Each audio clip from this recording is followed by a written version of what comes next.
విషయానికి వస్తే మళ్ళీ మీరు మీ సినిమాలతోటి ఇంతకుముందు కట్ అయింది ఆ క్వశ్చన్. నాన్నగారు మీ రెండో మూడు సినిమాలు చేసి లాస్ట్ చెన్నైలో ఇల్లు అమ్మేసి ఇటు వచ్చారు ఫిలిం నగర్. అంటే అంతకుముందు కూడా లాస్ట్లో ఉన్నారు. ఒక 2 సినిమాల వల్ల కాదు. ఓకే, మీ దెబ్బ ఇంకా పడింది. పడింది వచ్చింది ఫిలిం నగర్లో తీసుకున్నారు ఇల్లు. మళ్ళీ మీరు కూడా తర్వాత మీ కెరీర్లో లాస్ అయ్యారు కదా. ఎందుకంటే ఒక తండ్రి ఎక్స్పీరియన్స్ని మీకు ఎందుకు గుణపాఠం కాలేదు అన్నది పెద్ద question. It's a good question. మామూలుగా బుద్ధి రావాలి, రాలేదు.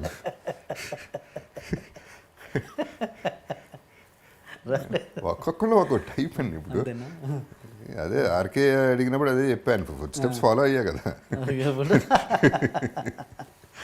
సో ఎనీవే జోక్స్ అపార్ట్, ఇప్పుడు ఆయన మెంటాలిటీ నా మెంటాలిటీ ఒకలాగా ఉంది అంతే. ఆయన పెట్టినే కదా, మరి ఎక్కడ ఉంటుంది కదా బ్లడ్లో, ఎవడొకడికి వచ్చింది, నాకు వచ్చింది.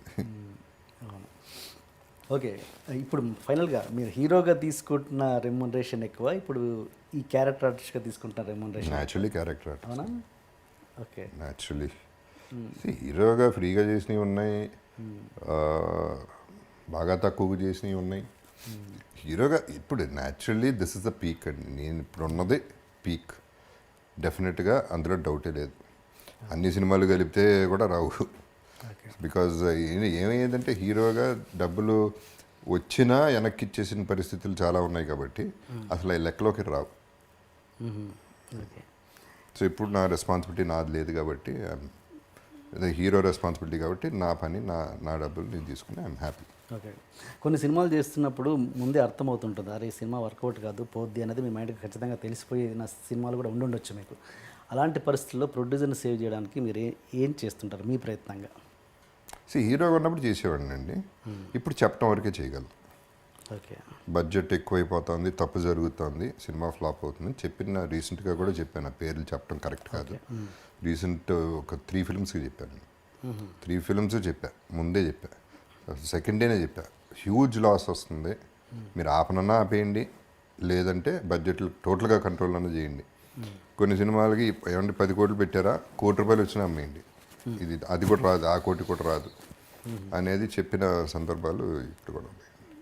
రిలీజ్ అయ్యాయా కావాలా? అయినాయి. ఓకే, మీరు అనుకుంది అయిందా? 100%. ఓకే, అంటే అది లేకపోతే ఊరిని అనం కదా, అట్లాంటి ఎందుకంటాం, ఆ స్ట్రాంగ్ ఫీలింగ్ వస్తే తప్ప. కొన్ని ఆడతాయి అనుకున్నాయి ఆడపోవచ్చు, కానీ అసలు ఆడవనుకున్నాయి ఆడటం అనేది ఇట్స్ నాట్ ఈజీ. ఓకే, అంటే మీరు మంచి బిజినెస్ మ్యానే కాదంటున్నారు, మంచి లెక్కలు వేయలేరు, మీ ఇంత లెక్క ఎలాగ వేయగలుగుతున్నారు? ఇది క్రియేటివ్ జాబ్ అండి మీరు talking about. Okay, we are not talking about finances.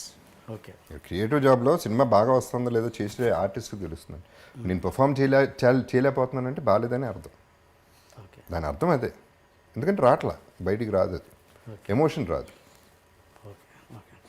And మీరు లాస్ట్ హీరోగా యాక్ట్ చేసిన పటేల్ సార్ సినిమా గురించి వస్తే, మీరు దాంట్లో ఏమైనా ఇన్వెస్ట్ చేశారా? ఆర్ మీ యాక్టింగే రెమ్యునరేషన్? లేదు, ఇన్ఫ్యాక్ట్ ఆయనే ఇచ్చారు, రెమ్యునరేషన్ ఇచ్చారు. బట్ 1/3 మామూలుగా తీసుకునేదానికంటే 1/3 తీసుకున్నాను. అంటే నేను అసలు వద్దన్నాను. ఓకే, రెమ్యునరేషన్ వద్దు, నేను నేను ఎప్పుడు అదే చెప్తా కదా, నేను హీరో కాదు, హీరో మెటీరియల్ కాదు. హీరోగా సినిమా తీస్తే లాసే అవుతారు. బికాజ్ నాకు నా మార్కెట్ వేరు, నా ఇది వేరు, where I stay, where I belong, my space is completely different. ఒక హీరోకి సాలిడ్గా నేను యాడ్ అవుతా తప్ప నేను హీరోగా చేయటం అని I am talking about hero films అండి. ఓకే, మళ్ళీ అమితాబ్ బచ్చన్ గారి పద్ధతిలో చూసిన ఒక వేరే type of films, so many other films where you are the lead. Hero అనకూడదు, అనలేం, కానీ లీడ్ చేసి సక్సెస్ అయ్యే సినిమాలు అవి వేరే సినిమాలు. మళ్ళీ కమర్షియల్గా సినిమా తీద్దామంటే కుదరదు. ఓకే, బట్ మీరు పటేల్ అంటే ఇప్పుడు ఒక గాడ్ ఫాదర్ ఉందనుకోండి for example, that I can do ఒక గాడ్ ఫాదర్, దెన్ అది సక్సెస్ అవ్వడానికి ఛాన్సెస్ చాలా ఎక్కువ ఉంటాయి. అట్లా. Okay, okay, okay. And godfather అంటే గాయం క్యారెక్టర్ అండి, it's not a hero. Already Gaayam చేశారు. అంటే I'm talking of the actual Mario Puzo's. Okay, okay, okay. And Patel sir సినిమా విషయానికి వస్తే, మీరు ఆ సినిమాని నాన్నగారికి ట్రిబ్యూట్ అనే రేంజ్లో చెప్పారంట. Is it true or not? నాన్నగారి ట్రిబ్యూట్ అంటే ట్రిబ్యూట్ మీన్స్ అంటే ఫైనల్గా నేను అంత హీరోగా మళ్ళీ కంబ్యాక్ అవ్వబోతున్నాను అన్నంత కాన్ఫిడెన్స్లో, అంటే is it true or not? నాకు లేదండి, I don't think I said anything. Patel sir నమ్మానండి, నమ్మే చేశా, 100% నమ్మా. ఇప్పటికీ బ్యాడ్ ఫిల్మ్ కాదండి, పటేల్ సార్ అనేది బ్యాడ్ ఫిల్మ్ కానే కాదు. దాన్ని మేము చేసిన మిస్టేక్ అల్లా అది ఒక పెద్ద యాక్షన్ ఫిల్ము, అది హ్యూజ్గా ఉంది టెక్నికల్గా, థ్రిల్లరు, హారరు, యాక్షను, ఆ బిల్డప్ వచ్చేసింది ఆ టీజర్లో. ఓకే వచ్చేసేపటి దాని ఎక్స్పెక్టేషన్ వేరేగా వెళ్ళిపోయింది. ఓకే. ఇప్పుడు రజనీకాంత్ గారితో సినిమా చేశానండి, కథానాయకుడు. రజనీకాంత్ గారి కోసం సినిమా వచ్చారు అందరూ. ఆయన తక్కువ ఉన్నాడు, నేను ఎక్కువ ఉన్నాను, సినిమా కథ నా మీద నడుస్తుంది. సో నా ఫ్యానే అన్నాడు కాకినాడలో శివ, ఏమంటే పెళ్లి కొడుకు కోసం వస్తే తోట పెళ్లి కొడుకు ఉంటే అట్ట అంటే అక్కడ అన్నాడు. అలా మైండ్ సెట్ ఏంటి, రజనీకాంత్ ఏదో ట్రిక్స్ చేసి ఉంటాడు అది ఇది. ఆ మూడ్లో వచ్చారు, పటేల్ సార్కి వేరే మూడ్లో వచ్చారు అందరూ. ఓకే. తీరా చూసారు ఫ్యామిలీ డ్రామా. అవును. So projection was wrong. Okay. నేను ఎప్పుడు వెరీ క్లియర్, బికాజ్ నాకు ఇప్పుడు ఇంతకుముందు ఫ్యాన్స్ ఉండేవారండి. ఏది ఫ్యాన్స్ అంటే ఏంటి, వచ్చి పువ్వులు వేసి దండలు వేసి బ్యానర్లు కట్టి. ఇప్పుడు నాకు ప్రేక్షకులు ఉన్నారు, బట్ ప్రేక్షకులు నా సినిమా నిలబెట్టరు. ఫ్యాన్స్ ఫస్ట్ ఓపెనింగ్స్ తెచ్చేది ఫ్యాన్స్ కదా, ప్రేక్షకులు తర్వాత వస్తారు. సో వాళ్ళు రావాలి అంటే అది నేను సస్టైన్ అవ్వాలంటే అది ఒక అద్భుతం ఉండాలి ఆ cinema. So it is not easy. మీరు మీ ఫ్యాన్స్కి ఏం చెప్తుంటారు, ఇలా దండలు వేసే ఫ్యాన్స్కి, ఓవర్ ఇది చూపించే ఫ్యాన్స్కి? ఫస్ట్ వాళ్ళ ఫ్యామిలీ చూసుకోమంటానండి, అది కరెక్ట్ కాదని. అంటే ఫ్యామిలీ కూడా, ఎందుకంటే చాలామంది ఫ్యామిలీస్ వాళ్ళకి రూపాయి లేకుండా వాళ్ళు పస్తు పెట్టి ఈ దండలు కొంటాలు, ఇవన్నీ కరెక్ట్ కాదు. ఒకటి ఈ హీరో ఫ్యాన్స్ వీళ్ళు మీవాడు పెద్దాడు మావాడు పెద్దాడు నేను గొప్ప, ఈ చెత్త అంతా ఐ డోంట్ అగ్రీ. అదంతా కరెక్ట్ కాదు. దానికి ఒక లిమిట్ ఉంటుంది. బికాస్ ఒకటే నేను అదే చెప్తాను, చక్కగా మేము పబ్బుల్లో ఏసీ రూమ్లో కూర్చొని మేము ముందు కొడతాం, మేము అందరం చేస్తాం, మేమందరం కలిసి ఉంటే మీరెందుకు కొట్టుకుంటారయ్యా? మీరు నష్టం. ఇప్పుడు నాకు ఈ ఆడియో ఫంక్షన్స్ పెద్ద అవి కూడా ఇష్టం ఉండదండి. ఎందుకంటే ఒక్కొక్కసారి యాక్సిడెంట్లు అవుతాయి, ఒక్కొక్కసారి అక్కడ గొడవలు అవుతాయి, ఇంకో పక్క పోలీసులకు ఇబ్బంది, బందోబస్తులు అరేంజ్ చేయాలి. So many things are happening ఒక పక్క. సో అది ఏమైపోతుందో అది టెన్షన్ ఉంటుంది. అంతకుముందు ర్యాలీలు వచ్చాడు భయం వేసేది, ఎవడన్నా యాక్సిడెంట్ అవుతుందా, బైక్ నుంచి పడిపోతాడా. ఎందుకంటే వాళ్ళు విచిత్రమైన ఫీట్లో చేస్తూ ఉంటారు, ఏదో వేరే మూడ్లో ఉంటారు. How romantic you are on sets or behind the camera? I love women అండి, అందులో డౌట్ లేదు. అంటే ఆ కంపెనీ కానీ చిన్నప్పటి నుంచి కూడా కజిన్స్ కూడా ఎక్కువ గర్ల్ కజిన్స్తోనే ఎక్కువ ఇంటరాక్షన్ ఉండేది. ఓకే. సో అది ఐఆమ్ డెఫినెట్లీ. అంటే ఏముంటుందండి, ఇప్పుడు ఒక మగాడు మాట్లాడుకుంటే నా థింకింగే అతనికే ఉంటుంది, అటుపక్క మాట్లాడుతుంటే వాళ్ళ థింకింగ్ మనకి. అదే sharing of experiences, sharing of thinking, so many curiosities ఉంటాయండి అందరికీ. మగాళ్ళ గురించి వాళ్ళకి, వాళ్ళ గురించి మనకి. అసలు ఫస్ట్ ప్రతి ఒక్కరికి ఉంటుంది కదండి ఇది. న్యాచురల్గా ఉండే వాళ్ళకి దగ్గర అవ్వాలని, మాట్లాడుకోవాలని మోస్ట్ ఆఫ్ ద పీపుల్కి ఉంటుంది, అట్లాగే నాకు ఉంటుంది. కాకపోతే నాకు నచ్చాలండి, ఎవరు పడితే వాళ్ళు. నేను I'm not the mechanical kind. డెఫినెట్గా అది మాత్రం రాసి పెట్టుకోండి.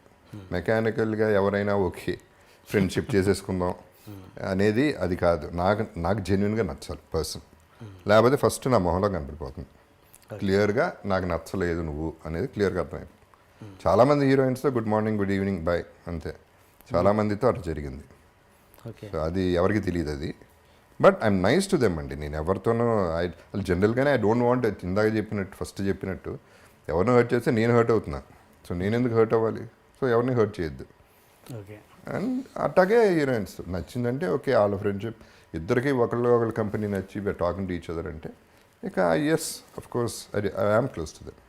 అంటే ఒక అమ్మాయి అబ్బాయి క్లోజ్గా మూవ్ అవుతూ ఏ రిలేషన్ లేకుండా ఉండొచ్చా రియల్ లవ్లో? ఎందుకు ఉండకూడదు అంటే లవ్ డిపెండ్స్ అపాన్ లవ్ ఎటువంటిది అనేది కూడా ఉంటుంది కదా. లవ్ ఇస్ డ్రైవింగ్ టువర్డ్స్ సెక్సా లేకపోతే ఇట్ ఇస్ ప్యూర్ లవ్ అనేది చాలా తేడా ఉంటుంది. ఫ్రెండ్షిప్కి చాలా తేడా ఉంటుంది. ఓకే. ఇప్పుడు రమ్య కృష్ణ నేను బెస్ట్ ఫ్రెండ్స్ అండి. ఓకే. అన్నీ ఏంటి మేమందరం ప్రేమించుకోవట్లేదే. Okay. It is not that. It is కొంతమంది ఇప్పుడు as a well wisher Ramya was there for me for so many situations. ఇక్కడ ఆడ మగ అనేది పక్కన పెట్టేయండి. అసలు why should we think only in that angle. ఇక్కడ ఫ్రెండ్షిప్ ఎందుకు, తను నాకు అంత వాల్యూ వస్తుంది, నేను తనకి ఎంత వాల్యూ ఇస్తాను. బికాస్ తనకు అవసరమైనప్పుడు నేనున్నాను, నాకు అవసరమైనప్పుడు తను ఉంది. Like two men being together. Okay. అట్లా కూడా ఉండొచ్చు అంటున్నా నేను. ఓకే. ఒక రకంగానే ఉండాలని రూల్ లేదండి. ఎంతమంది మీ ప్రీవియస్ హీరోయిన్స్ ఎంతమంది మీకు టచ్లో ఉంటారు? హార్డ్లీ అండి. అసలు నేను జనరల్గా ఎవరితో టచ్లో ఉన్నా వెరీ బ్యాడ్ కమ్యూనికేషన్ అది. ఫోన్లో టచ్లో ఉన్నా and I don't believe in hi how are యూలు అట్లాంటివి అని అసలు నాకు నమ్మకం లేదు. అంటే ఆ ఫార్మాలిటీస్ లేవండి అసలు నాకు. ఓకే ఓకే ఓకే బట్ ఏంటంటే కలిసినప్పుడు మళ్ళీ we are good friends that's all. Okay టచ్లో అయితే దాదాపు అవుతున్నాం. ఓకే. మీరు మామూలుగా హీరో చేస్తున్నప్పుడు ఫస్ట్ కథ విన్నాక ఫస్ట్ హీరోయిన్ ఎవరని అడిగారు అంటే ఫస్ట్ క్వశ్చన్ అబ్బే లేదా హీరోయిన్ నా హీరోయిన్ ఇప్పుడు హీరోయిన్లో ఇప్పుడు ఒకటండి, సినిమా చేస్తేనే హీరోయిన్ నాకు క్లోజ్ అవుతుందా? What is the rule? నా చాలా మందితో ఇప్పుడు త్రిష అంటే నాకు చాలా ఇష్టం. త్రిషతో నేను సినిమా చేయలేదు, కానీ మీ ఫ్రెండ్సే, ఓకే దట్స్ ఆల్. దానికి ఇది సంబంధం